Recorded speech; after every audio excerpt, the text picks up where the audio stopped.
So today's talk is about faith.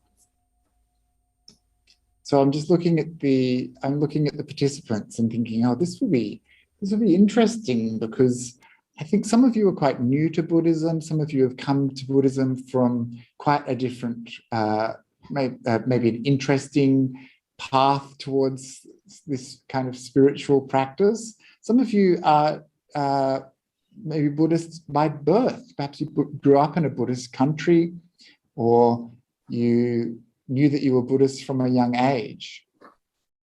So there's sometimes when you mention Buddhism and that it's a faith group or a religion, a lot of people kind of get up in arms and say Buddhism isn't a religion and Buddhism doesn't have faith and things like this. So tonight I wanted to explore some of those things, and I wanted to explore it from a fairly personal perspective, as well as looking at stuff that comes from the suttas, and also look at the cultural context of Buddhism, or maybe a better way to put it is the cultural context, plural, of Buddhism, and to understand what faith means in different places in the tradition, different cultures, and what it means to us as individuals. And when I started to think about this talk, I was thinking about my own journey into Buddhism. It took me a long time to even feel comfortable calling myself a Buddhist. And for me, coming to Buddhism, I remember the first time I entered, I suppose, what you might call a sacred space, a traditional space, a space where Buddhism was practiced in a way that I'd never encountered before. I'm just going to start showing my screen. And so I guess just to backtrack, yes, this is the title of the talk, Shaded by a Great Tree. This will make some sense in a little while. But this first image I want to share with you is just that kind of space that I was just describing. So I was a white boy from the suburbs, an atheist. I had never really encountered this kind of religious space before. So what we're looking at here is a bunch of people coming together to practice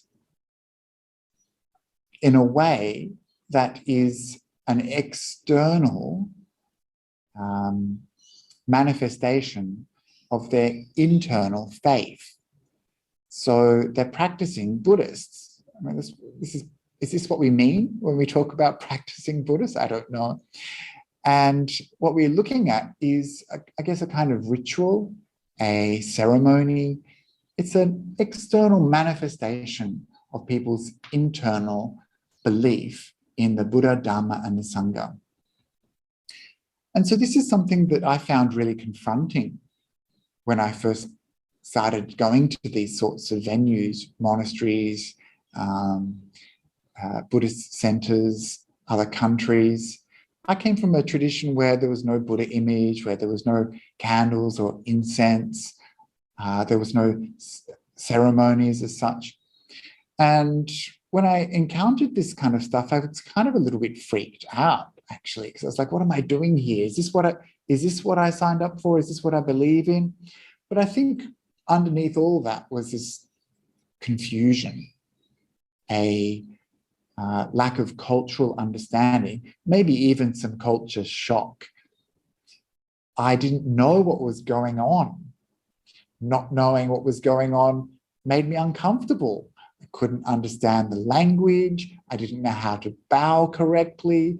I didn't know what was happening. Sometimes they were doing this, sometimes they were doing that. People thrust some chanting sheets in front of me, and I had no idea what it meant. And there's just these words and no meaning, and it was very confusing.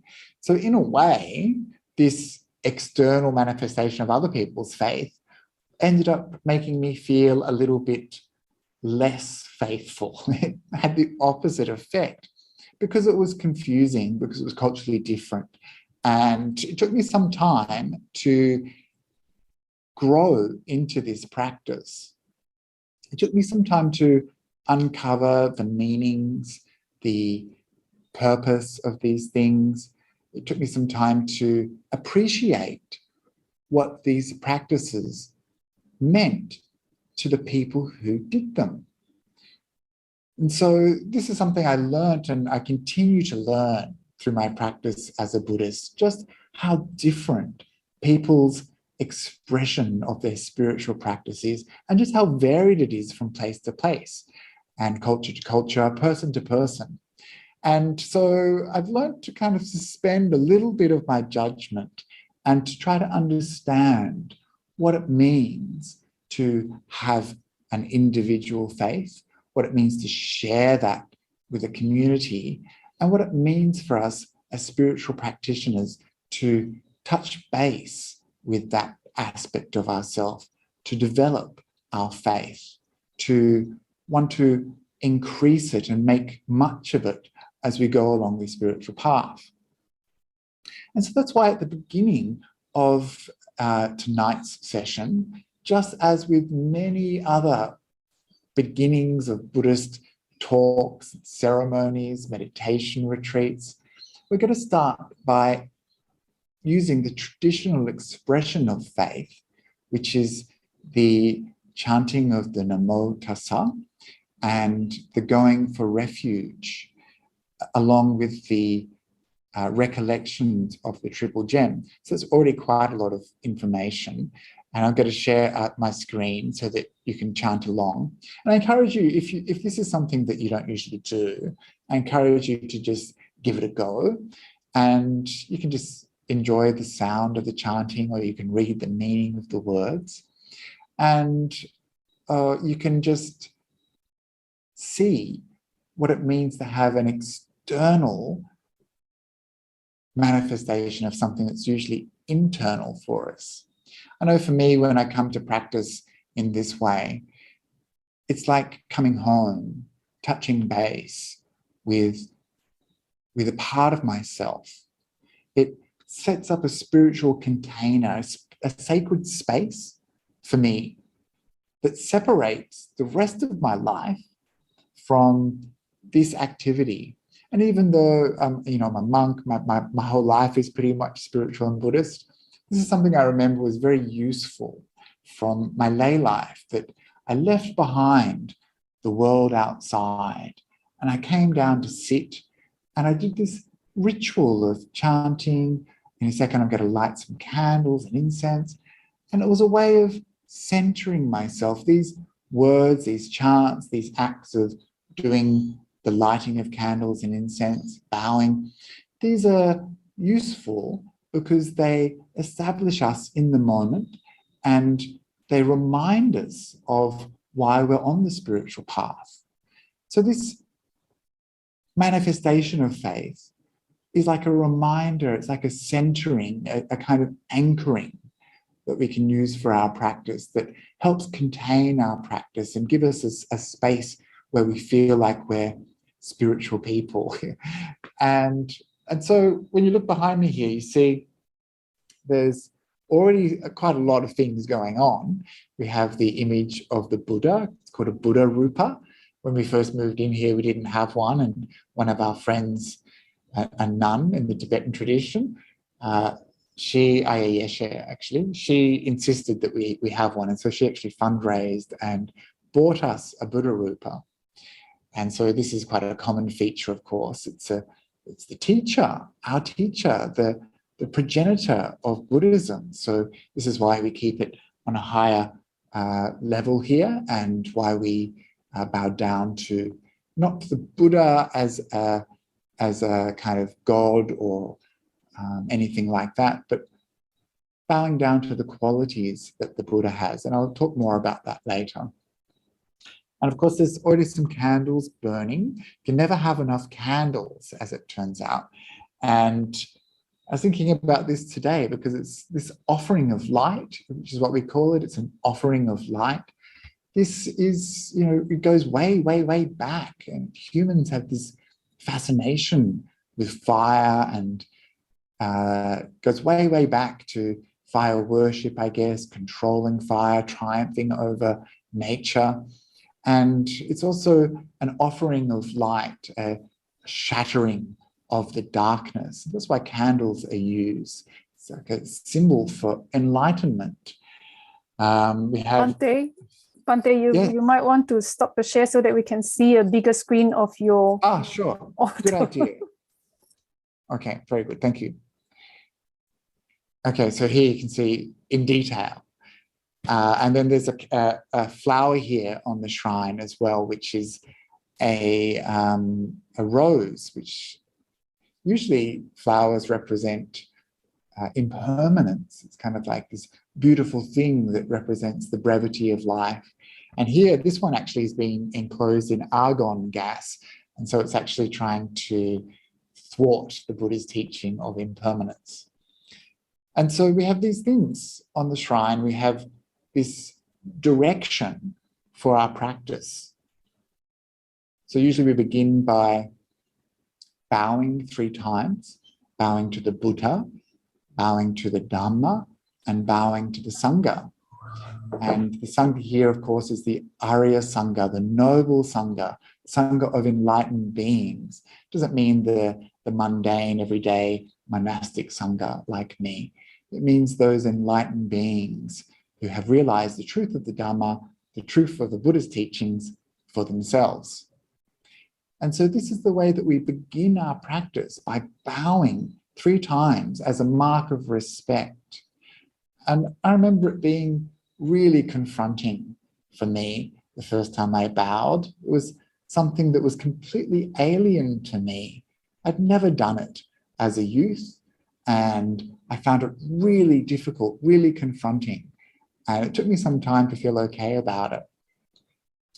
And of course, no one's forced to do that here tonight if you don't want to. Some people will just do this and just make a kind of a nod of the head. It's about a gesture of respect. And so this gesture of respect shows a kind of inner faith, shows a gesture of this is something that I hold up and I hold dear, and this is important to me. And comparing myself to the Buddha, the Dhamma, and Sangha, I feel okay now about lowering myself down. Buddha, such an amazing teacher, the Dhamma is so profound, and the Sangha, they really learned how to practice well. And so there's some humility there, which I suppose is encapsulated by that act of bowing. And so what we're going to do is we're going to start with the bowing. I'm going to light some candles. I'm going to light some incense. The incense representing, I think, according to some people, the things that we put out into the world, and in the same way that the smoke kind of billows through the world. So we can do that, and then we'll do some chanting. Is everyone okay with that? Yeah, I'm going to share my screen. So if you don't know the chants, we can do it together. And so this, of course, all feeds into the theme of the topic. And I just wanted to take us through those stages and to make sure that people understood what was going on. Because I know some of you are quite new to Buddhism. So when you go into these spiritual spaces, no one explains these things to you. And you feel like you don't belong, or you feel like you're outside the group, you feel a bit inept, and perhaps that it's difficult for you to connect. And those feelings, of course, separate us from our spiritual practice. And whether you want to do these things in your own time or not, it's up to you. But just to give everyone a chance tonight to kind of experience a little aspect of Buddhist culture. So I'm going to begin by bowing 3 times.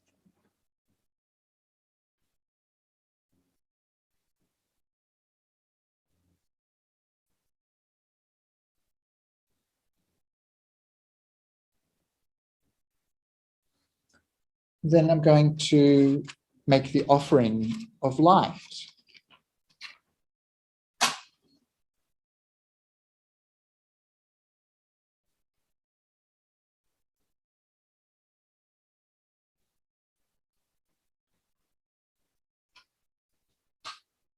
And then light the incense.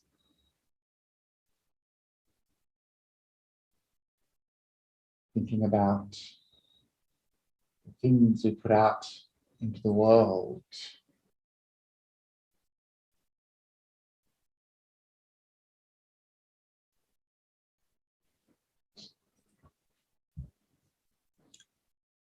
So this is what we call a puja, a little ceremony. And the next thing we do is we chant. And usually we would chant in the direction of the Buddha, but because I've got to share this screen here, I'm going to face towards the camera. And we usually chant with our hands, showing this gesture of respect called Anjali. And so we chant with our hands together like this. And if you want, you can read along. We'll do it in English and in Pali. So it'll take a little bit longer, but the meaning is what's important here. And so we begin by reciting this opening homage to the Buddha 3 times. Namo tassa bhagavato arahato samma sambuddhassa. Namo tassa bhagavato arahato samma sambuddhassa. Namo tassa bhagavato arahato samma sambuddhassa. Homage to the blessed, noble, and perfectly enlightened one. Homage to the blessed, noble, and perfectly enlightened one. Homage to the blessed, noble, and perfectly enlightened one. And the next thing we do is what's called the going for refuge. And so the going for refuge is a mark of faith in Buddhism. So this is a formula that's repeated over and over again throughout the suttas, used in many different Buddhist ceremonies as an expression of faith. Going to refuge is the quintessential way that people show their faith in the triple gem, the Buddha, the Dhamma, and the Sangha. And so this is something that happened all the way back in the Buddha's time and has been handed down to us through countless generations of Buddhists. So we go to refuge 3 times. In Buddhism, everything happens in 3 times because of the triple gem, the Buddha, Dhamma, Sangha. Buddhang saranang gacchami. I go to the Buddha for refuge. Dhammang saranang gacchami. I go to the Dhamma for refuge. Sanghang saranang gacchami. I go to the Sangha for refuge. Dutiyampi buddhang saranang gacchami. For a second time, I go to the Buddha for refuge. Dutiyampi dhammang saranang gacchami. For a second time, I go to the Dhamma for refuge. Dutiyampi sanghang saranang gacchami. For a second time, I go to the Sangha for refuge. Tatiyampi buddhang saranang gacchami. For a third time, I go to the Buddha for refuge. Tatiyampi dhammang saranang gacchami. For a third time, I go to the Dhamma for refuge. Tatiyampi sanghang saranang gacchami. For a third time, I go to the Sangha for refuge. So this is the going for refuge, the triple gem. And then the next thing that happens is the itipiso, which is the recollection of the Buddha. So we do a recollection of the Buddha, we do a recollection of the Dhamma, and we do a recollection of the Sangha. So these are the first of the 3 anusatis, 3 recollections. And the Buddha taught several types of anusati. several types of recollection. And if you're interested in learning more about those, I'll be teaching a retreat with the engaged Buddhists down at Vajrasattva in April. It's a 4-day retreat looking at the suttas in detail, and we'll examine these concepts very carefully. Many books have been written, thousands of words have been written just on these few lines that we're about to read. And these are very profound concepts, very deep, very meaningful. And it's something that we do all the time as Buddhists. Some of you will know the words, but not know the meaning. The meaning is very important. Some of you will know the words and know the meaning and still not feel anything. It doesn't bring anything up. It can become something you do just by rote, just by ritual. Turn up, bow down 3 times, light some incense, light some candles, do a bit of chanting, and got that out of the way now. Isn't that good? And so this isn't the way that we are supposed to use these words. We're actually meant to take them into our heart, to allow them to inspire us, to allow them to bring a sense of awe and amazement to our practice, to lift us up, to take us away from the ordinary, the mundane world, to point us in the direction of the Dhamma, to give expression to a really big spiritual tradition that we're a part of. And these words lay out the whole path. They're like the whole path in brief. And so these are really profound things that we're chanting here. They're not just something that we want to get out of the way. And so that's why the meaning is very important. I'm not going to go into detail for the meaning of all these things tonight, but I just wanted to point that out. These are actually an opportunity for us. There's an opportunity for us to develop beautiful mind states. And these practices these are meditation subjects in their own right. The recollection of the Buddha, the Dhamma, and the Sangha. These are recommended by the Buddha as recollections. And when we recollect these beautiful concepts, our mind becomes very profound. Joy springs up in our hearts.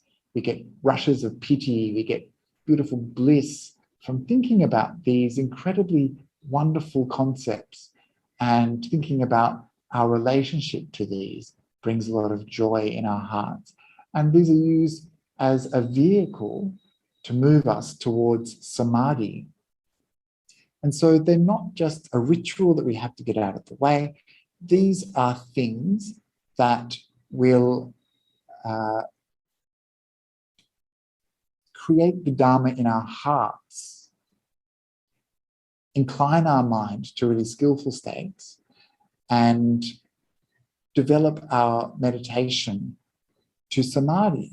So this is pretty special, and we shouldn't just rush through them, but we should use them as opportunities. And that's why we do these things at the beginning of our practice, in order to inspire the mind. This is the whole point. We're not just doing it because we have to tick this box. There's a point to this ritual that we're doing. All of these things, bowing down to the Buddha, lighting the candles, lighting the incense, reciting these verses, all of these things are pointing us towards something. All these things are inclining our mind to the teachings of the Buddha. All of these things are inspiring us. And so this is why we do these things at the beginning of our practice. So the next part is chanting the recollections. So we'll do it again, we'll do it in English and also in the Pali as well. So it'll take a little bit of time, but hey, that's why we're here, to understand these things. Itipiso bhagava arahang samma sambuddho. That blessed one is perfected, a fully awakened Buddha. Vicha charana sampano sugato lokavidu, accomplished in knowledge and conduct, holy, knower of the world. Anuttaro purisa dhamma sarati sata deva manusanang buddho bhagavati, supreme guide for those who wish to train, teacher of gods and humans, awakened and blessed.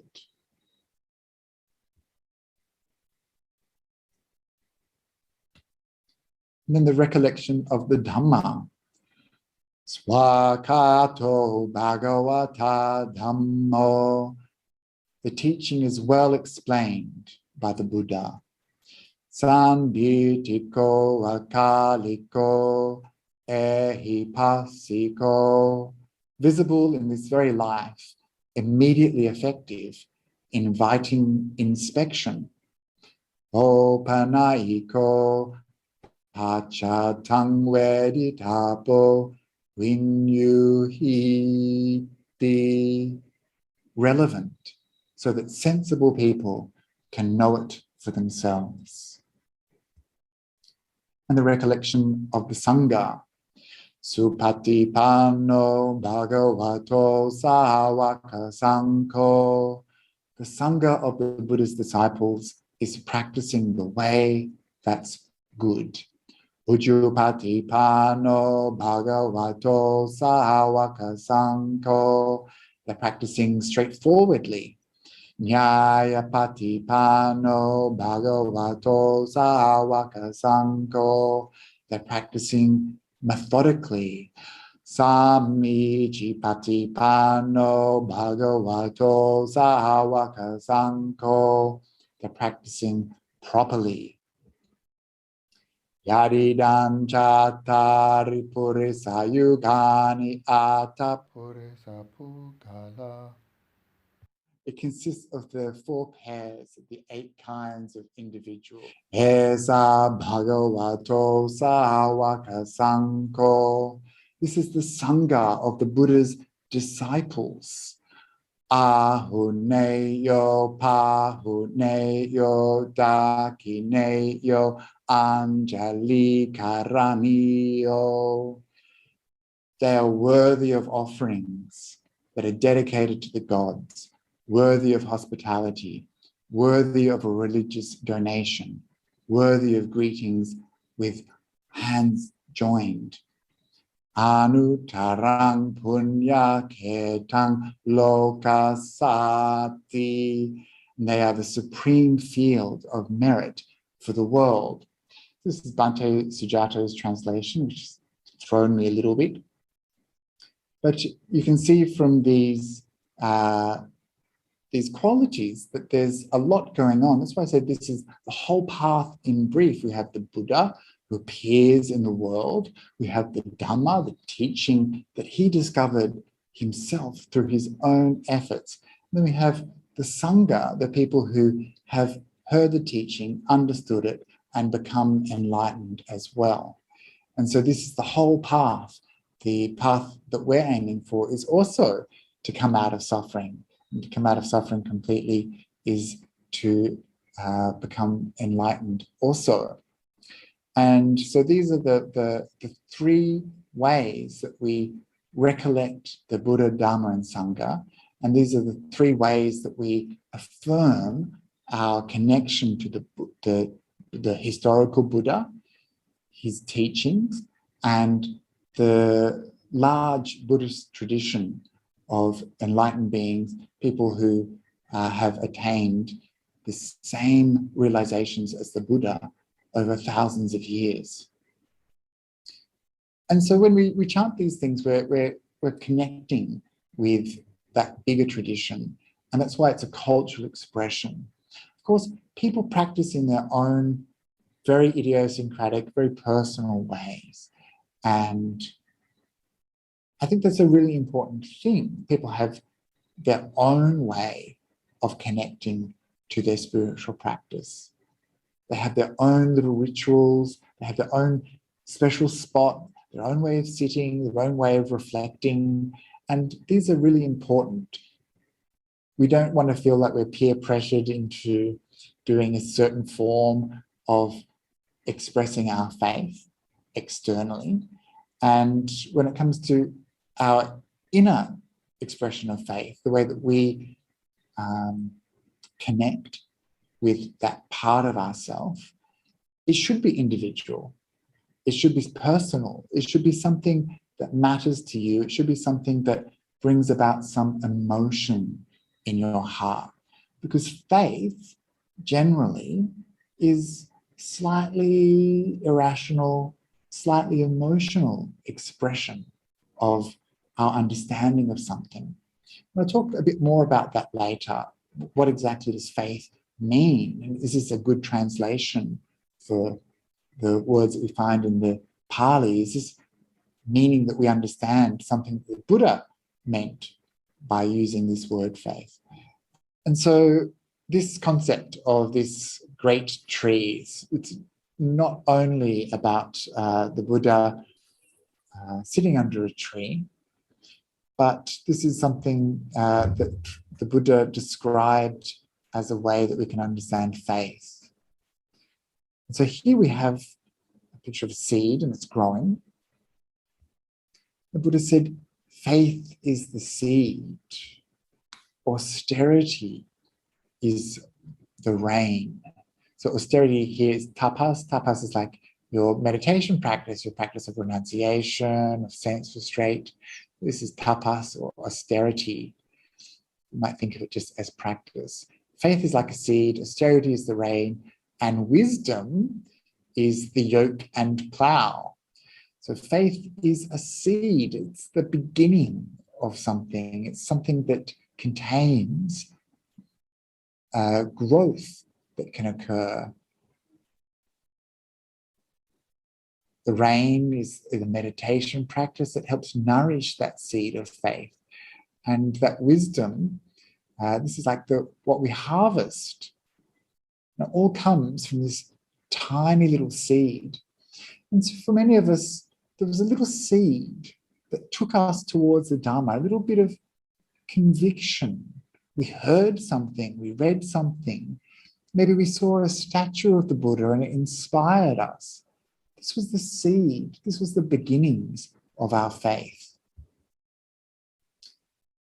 And then that small seed can become a giant tree. And the Buddha says, suppose there was a great banyan tree at a crossroads. It would become a refuge for birds from all around. In the same way, a faithful person becomes a refuge for many people, for monks, for nuns, for lay women and lay men. And so this idea of our faith being a refuge is very beautiful. In the same way that a great tree shades and provides shelter, I experience this when I encounter people of faith. As a monk, you know, we go towards people of faith. People of faith are the people who look after us. They have a belief. They have a sense of conviction that the monks and nuns are doing something important. And these people of faith, they are like great trees. They shelter us. They provide accommodation. They feed us. They give us clothes. You know, I really do feel protected by people of faith. And even someone like Meredith tonight, who has organized all of these talks, and all the team at the Engaged Buddhists, these are people of faith, people who have conviction that this is an important thing. And they provide this tree of Dharma teachings for us online. You know, we have this space where we can come and sit together and to experience something that is very beautiful. So this is like a refuge for us. Coming together as a group is very beautiful. This is a refuge for our spiritual practice. So these images of the seed, something that starts small and grows big, and that big tree that shelters us. This is something very beautiful that the Buddha says has to do with faith.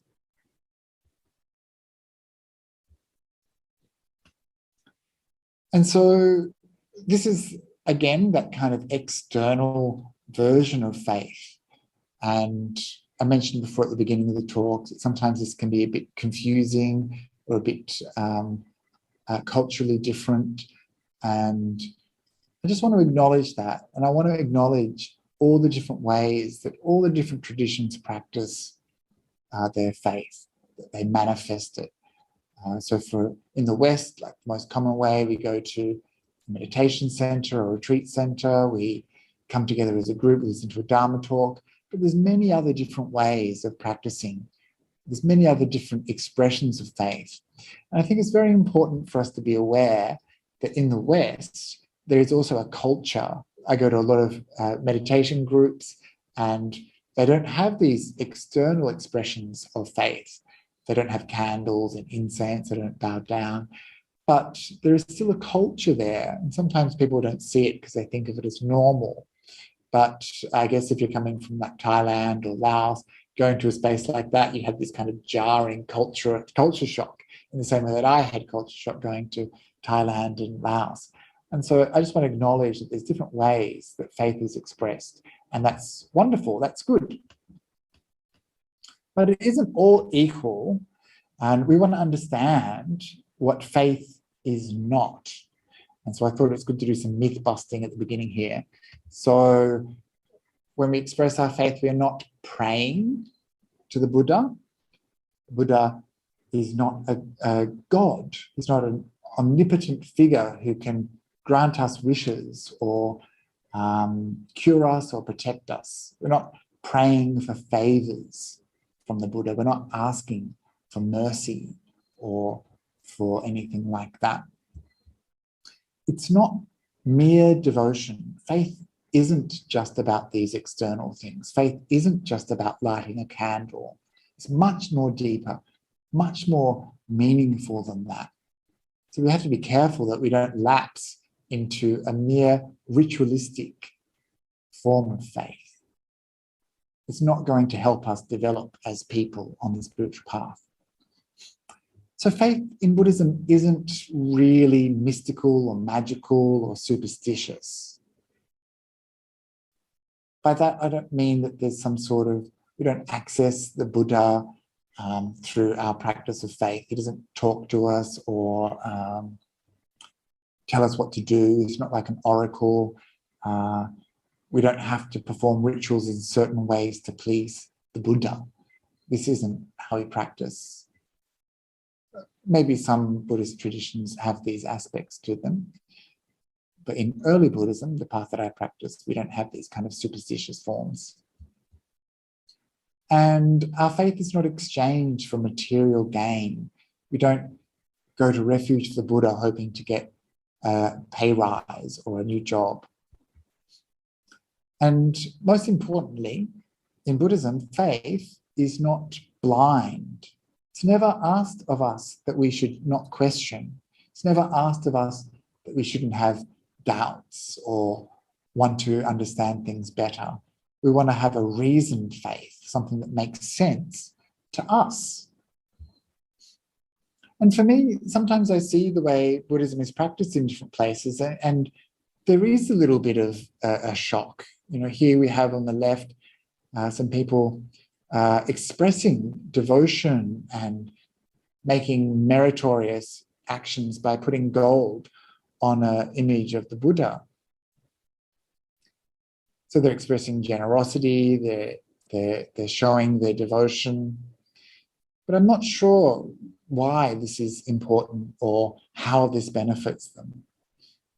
And on the right, we have people offering flowers and incense and praying to the Buddha. And it's quite common in a lot of cultures when you do this to ask for a special favor, like maybe to help with your a job application, or to help someone get better, or to dedicate the merit of your offering to a deceased loved one or something like that.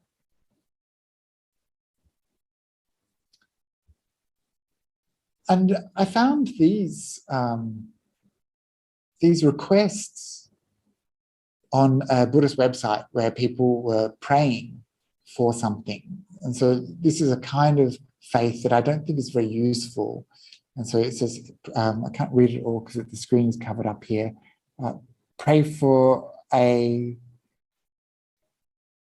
financial miracle. Is that what it says? Yeah, How wonderful. Pray for a financial miracle for me, and please pray for my right knee. So, financial miracle, don't we all want a financial miracle? And of course, pray for my right knee. My right knee is bad as well. And so maybe if I just bow down to the Buddha and ask, maybe the Buddha will help. Is that how it works? I'm not sure. I'm not sure that's how it works. What about praying for my success in financial matters? These are all requests people were praying for these on this Buddhist website. It's a bit of a theme emerging: good health and even more success in business. And then this rather random one. This person says, Buddha is spiritual and lives inside us. He is almighty. Prayers will be answered. Be thankful for this beautiful life. Thank God for this wonderful creation. It was starting to get a little bit weird, right? And so, Meredith, I can hear you still talking there. And yeah, so things are starting to get a bit weird. What does all this mean? How are people thinking that this is the way to express faith? Is this the way that we practice Buddhism? And so for a lot of people, especially coming from the West, this is really confusing to see people asking for things in exchange or wanting to get something, thinking that the Buddha can somehow provide these things to us. And of course, the Buddha never said that having material success is what we want. He said, get rid of money, get rid of your money, give it away, be generous, be kind to others. Don't accumulate it for the sake of having money. He renounced money. He renounced receiving gold. He said that our bodies are falling apart, that things change. You can't cure a hurt knee by requesting it from the Buddha.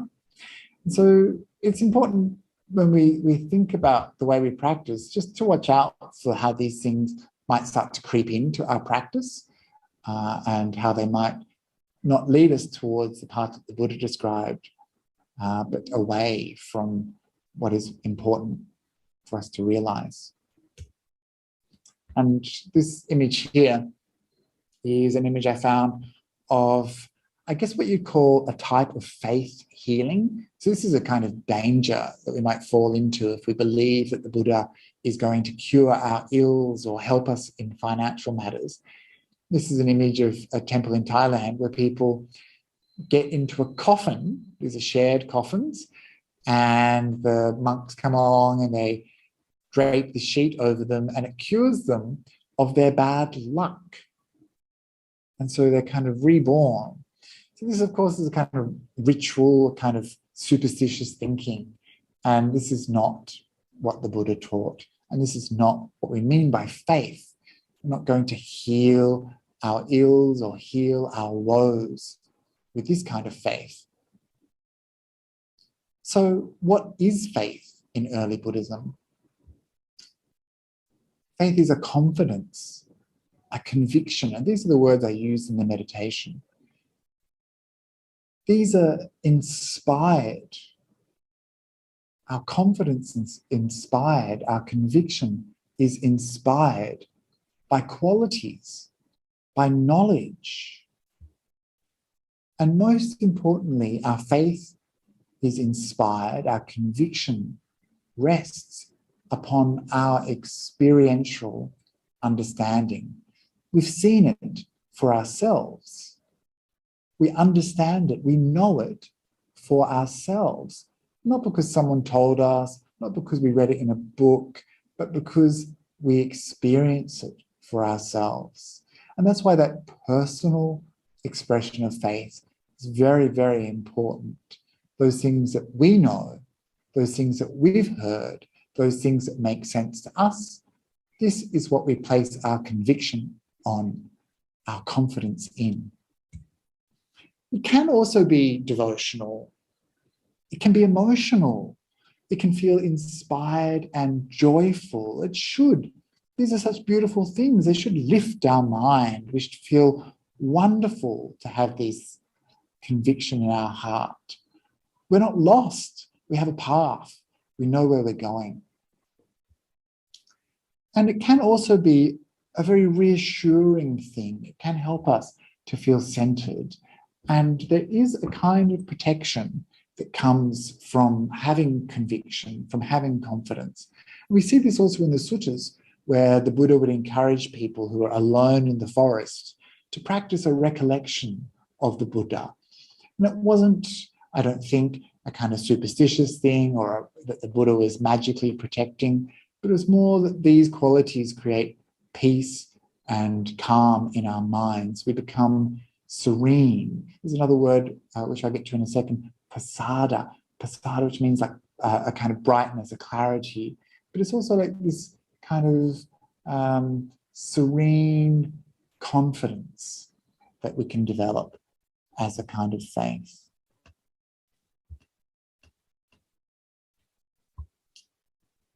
And so there are quite a few different types of faith. So the one that we talk about most of the time when we talk about faith is saddha. So saddha is this sense of conviction, confidence.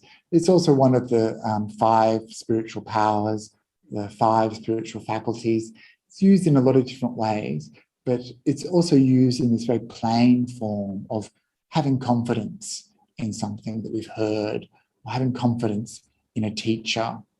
And there's that other word, pasada, this kind of clarity and brightness that we get from faith.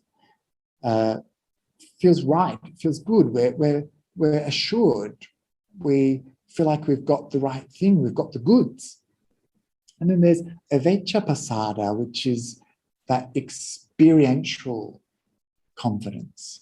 It's also known as a kind of perfected faith, something which is perfected because it's been understood thoroughly. This is one of the factors of a stream enterer. They have this faith that's very deep and profound because people who have gotten to the point of stream entry have seen the Dhamma for themselves. So they have this very deep confidence based on experience. Another word that is often used when talking about faith is akampya, which means unshakable, immovable, something that's really firm and solid. That's something I try to draw your attention to through the meditation, that feeling of knowing something. And achala, which means unwavering, unshakable. So these last 3 qualities, these are qualities of faith that are associated with people who have reached a very high point of the path, one of the enlightenment stages. So it's important for us, perhaps at the beginning of our path, we don't have that sense of confidence, of deep, unshakable faith in the Buddha and his teachings. We haven't realized anything that makes us one of the Arya Sangha. We're just got a little bit of faith, a little bit of knowledge. We've just got a little bit of conviction in these things. Faith is a spectrum. So there's some people who have a little bit of faith, and there's some people who have a lot of faith. At the beginning of the path, we'll just have a tiny bit of faith. At the end of the path, we have a supreme amount of faith because we've seen it for ourselves. We don't need to rely upon faith. We have a real conviction. And faith is something that develops gradually. It's not something that we can force.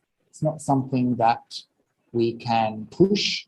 It's something that happens over time.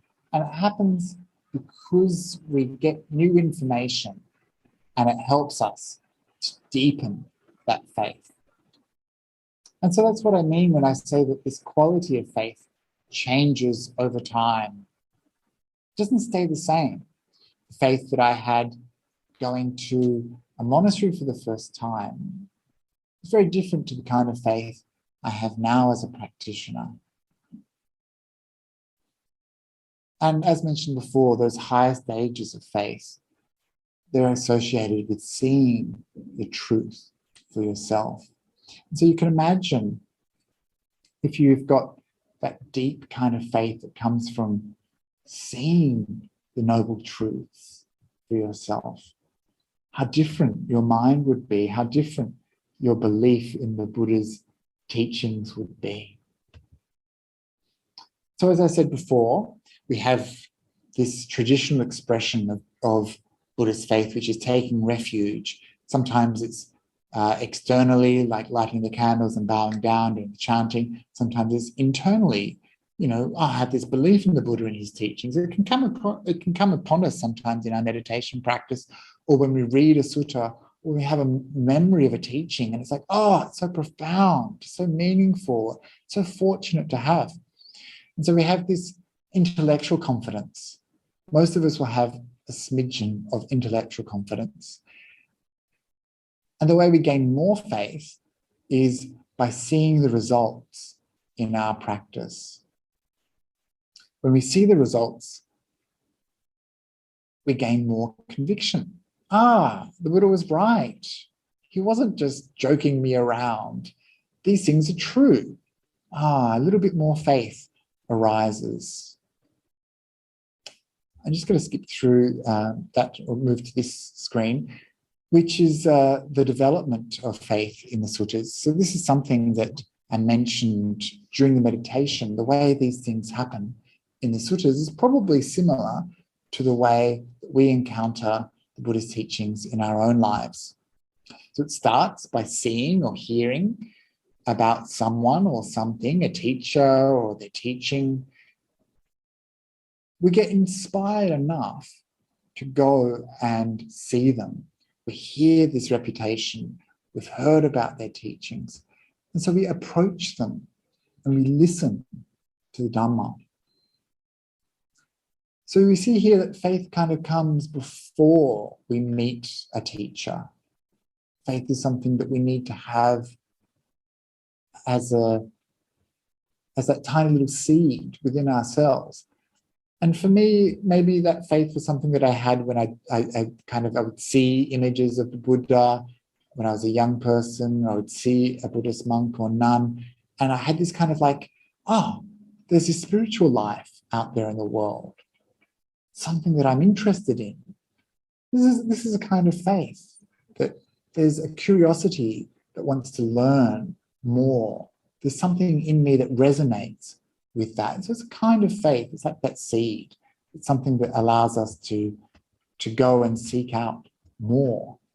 And so we approach the teacher, we listen, and then we don't just take it blindly, but we scrutinize these teachings. We interrogate them. We synthesize them. We try to make them meaningful for us. We want to understand them for ourselves. It's so important that these teachings matter to us as a person, as an individual. So we don't just accept things at face value, we interrogate them. This is how we develop faith, by developing that confidence, by seeing, these things are correct, these things are right, these things are true and profound.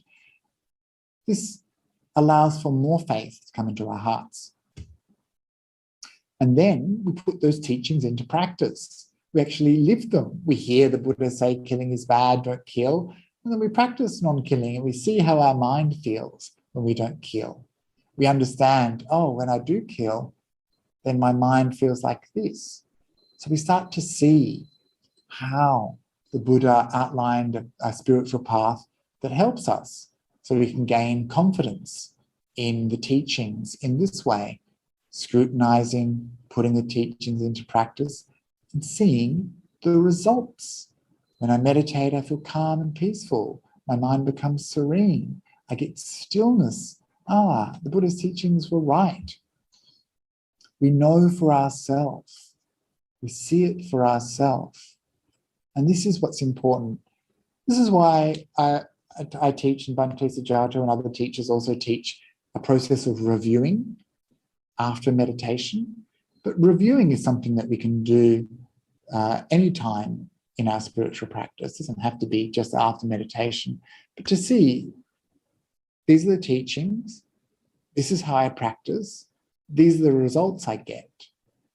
So that's an important process that we should be aware of. We need to see in ourselves some momentum, some progress on the spiritual path. We need to look, we need to become reflective practitioners, reflective spiritual practitioners. We don't want to just turn up, bow down 3 times, light some incense, do a bit of meditation and go, and not even allow for these experiences to impact us. We don't want to read the suttas and just skim, turn the pages, and not allow it to impact our heart. We need to become reflective about our spiritual practice. We need to take the time to get to know how these things are affecting our mind. And then, of course, the ultimate way that we can have confidence is to go all the way. And this will give us true confidence in the spiritual path. So this is how it happens in the suttas.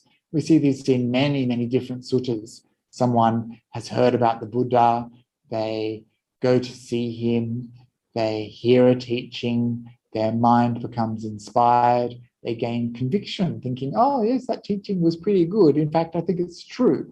And they develop faith and confidence in the teacher.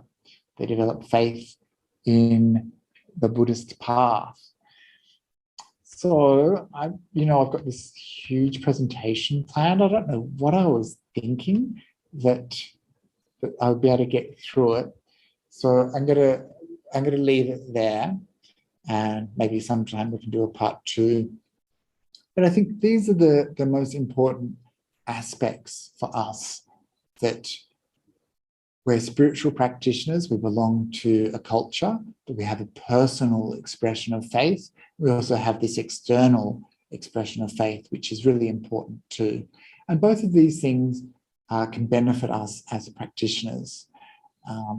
Sometimes the external expression of faith can be really important to some people, but they might neglect the internal manifestation of that confidence in the Buddha's teachings. Or sometimes we might have a lot of that inside of us and we might not pay much attention to that external expression of faith. It doesn't mean so much to us. Or we could have a combination of these things, or at certain times, some practices might be really important to us and other things might not be. And so tonight's teaching has been about maybe drawing attention to some of the cultural expressions of Buddhism and giving some tips on how we can incorporate those in order to generate that inner, that personal understanding of faith, arising, that expression of faith blossoming in our hearts, and being okay to allow for that to happen.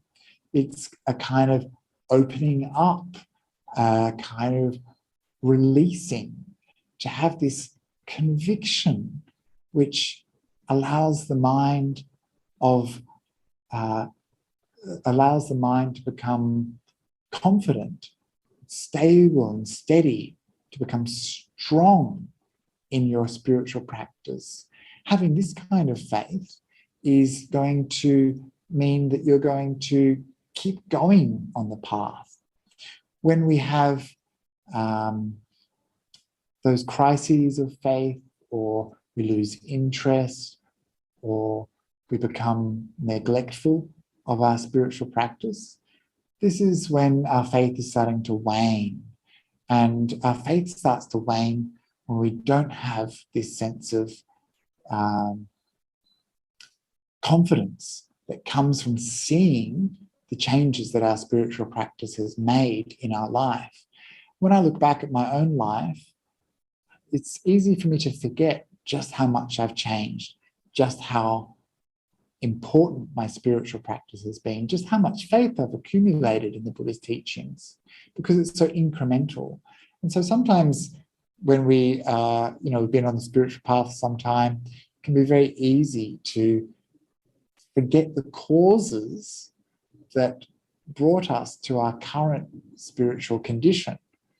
We forget the things that we did, the things that we learnt, the things that mattered to us at the beginning of the path, the things that propelled us to where we are now. It can become easy to forget that. And so we might neglect putting those causes in for our future benefit, for our future development. And so that's why sometimes thinking about faith, thinking about what brings conviction into your spiritual practice, thinking of how to incorporate it more into your spiritual practice is useful, because our tools can become blunt. We need to reaffirm our connection to our spiritual practice constantly. And that's why we have these rituals. That's why we have these ceremonies. It's why we do this chanting. But we need to make sure that we're not doing it in a ritualistic way, merely going through the motions, but using these as opportunities to deepen the practice in our hearts, so that we have that sense of purpose, have that sense of confidence, where we're developing. Our good qualities are increasing, our bad qualities are decreasing. We're purifying our mind. And when we see this, then we know we're moving in the right direction. We can develop more and more faith in the spiritual path. And with any luck, we'll get to the end of the spiritual path and attain liberation. And this is what the Buddha said is possible if we follow his teachings. And this is why that confidence in the Buddha's teaching leads to, or confidence in the Buddha leads to confidence in the Dhamma, and leads to confidence that there are enlightened beings, that this is possible. And so have some faith. It's possible for the Buddha, possible for other beings, and maybe it's possible for us. The Buddha had faith in us, and that's why he taught the Dhamma. So this is a short talk about faith, much more to be said, and I hope that it was of some use to you, and I wish you the very best for your practice. Thank you, Bhante.